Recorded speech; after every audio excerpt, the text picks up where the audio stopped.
Let's talk about the early years of your career, because for many of us, that's such a formulative time where we're now looking, we go past the mentors and the people that influence us in our life, and now we're looking at business people that influence us, right? The boss that was great, the coworker. Who were the people in your career and they really kind of make that a difference and made you kind of see that there was something different about you? When I graduated from Columbia, I wanted to take the LSAT and I wanted to go to law school because I'm Latina. You either go lawyer or you're a doctor, right? Those are my choices. And I was terrified of loans. I had a huge loan because my parents couldn't afford to send me to college, so my loans, obviously, from Columbia were huge. And to me, that was the price of my loans were insurmountable in my head. So I decided that I needed to work so I could pay down the loans, and then I would apply to law school later. So at the time, I had been doing an internship at Avon. So the internship job I had, I was a great writer. So I was the one that, when they wrote to the president, the CEO, complaining about you discontinued my cherry red lipstick, I would write a letter that said, I'm so sorry that we discontinued your cherry red lipstick. Did you know that we now have brick red, and it's just as good as cherry red?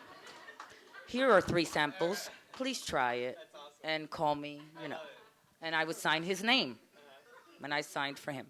At the time, they were trying to create a new department. They were a global company that did an extraordinary amount of volume and profits from Latin America. And they were trying to understand why they weren't having the equal amount of results in the United States among U.S. Hispanics.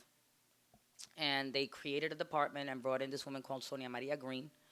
And she was my first boss and mentor. And I went to see her and I said, look, I've been working, writing letters. And I'm a great writer, but I'm Latina, and you're going to be doing this Hispanic market. I know how to sell to Latina, and I haven't seen any Latinos here. So I know that I can work in your department. And she hired me as her assistant. So I started as her assistant. And, of course, like with all things that are resourced for people of color in departments in corporate America, it was only 3 of us. They only hired her as a director. They had a manager and me as the assistant. So we had to take on a larger role in trying to make this happen. So for us to be successful, we were given a great budget. We had to design a test. So first we decided we're going to do a test to see what we could sell. And we hired an agency. We had to take, and I started doing focus group of my mother, mommy. Focus group of my cousins. Because they were the Avon users. Right, those were my, like that. It was like I went into my mom's building and I was like, out of all these books. I know where to start. So I started first because I'm academic and I'm research prone. So I first went through all the data that was in the research department to look at what were the top sellers among Latin America, and the top selling products in Latin America, in Mexico, Venezuela, and I looked at all across. Then I looked at the percentages of that lived in the U.S. and I knew there were more Mexicanos than anything. Then I took the top products, looked at the ones that they could replicate in the United States that follow the FDA standards. Then I asked my mom, my cousins, all my friends, which one would you buy? And narrowed down because we had 8 pages and they were going to create an insert. And what they were assuming was, and it was very qualitative, what we assumed was if you were a Latina Avon lady, your customers were Latina. And those were the ones where we would put this 8-page insert.